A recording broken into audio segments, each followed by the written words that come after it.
posé au prêtre Déogracias une série d'objections contre le christianisme, courantes dans son milieu. Celui-ci consulte saint Augustin, qui répond dans une lettre en date de 408. Lecture d'un texte de saint Augustin. Le salut avant le Christ. On propose l'objection suivante, empruntée à Porphyre, et qui paraît compter parmi les plus fortes que l'on puisse faire au christianisme. Si, dit-on, le Christ s'affirme lui-même voie du salut, grâce et vérité, et s'il se donne lui-même comme seul chemin de retour vers le Père pour ceux qui croient en lui, qu'advient-il des hommes qui ont vécu durant les siècles si nombreux antérieurs au Christ? Peu importe la diversité des rites qui s'harmonisent à celle des temps et des lieux, pourvu que l'objet du culte soit saint, de même que la diversité des sons caractéristiques de chaque langue est sans importance, pourvu que la parole exprime la vérité.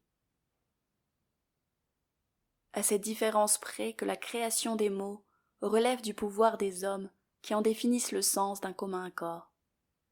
Mais, quant aux rites propres au culte de la divinité, les justes s'en sont tenus à obéir à la volonté divine.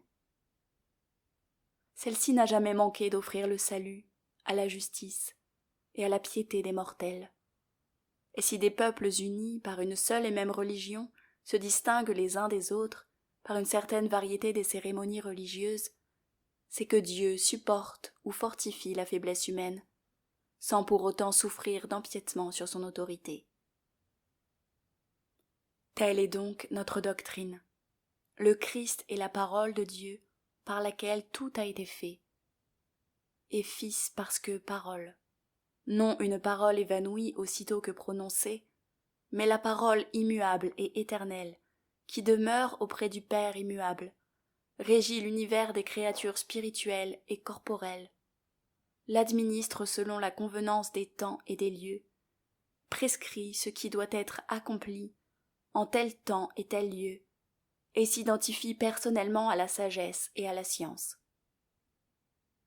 C'est pourquoi, dès l'origine du genre humain, tous ceux qui ont cru en lui l'ont connu de quelque manière que ce soit, et ont vécu dans la piété et la justice selon ses préceptes. Ont sans nul doute été sauvés par lui, quel que soit le temps et le lieu de leur existence. De même que nous croyons en lui, qui demeure auprès du Père, et qui est déjà venu dans la chair, de même les anciens croyaient en lui, qui demeure auprès du Père, et devait venir dans la chair. La diversité des temps entraîne maintenant la proclamation d'un fait. Jadis prophétisé par des cérémonies et des rites divers, ce serait interpréter leur diversité à tort, que d'y voir le signe d'événements divers, de saluts différents. Les livres saints d'Israël mentionnent, dès l'époque d'Abraham, des hommes qui ont reçu part au mystère de l'incarnation, sans pourtant être de la race d'Abraham, ni du peuple d'Israël, ni agrégés en aucune manière à ce peuple. Rien ne nous interdit de croire que, dans les autres peuples, dispersés sur la surface de la terre, se sont trouvés également de véritables adorateurs de Dieu, bien que les Écritures restent muettes à leur sujet.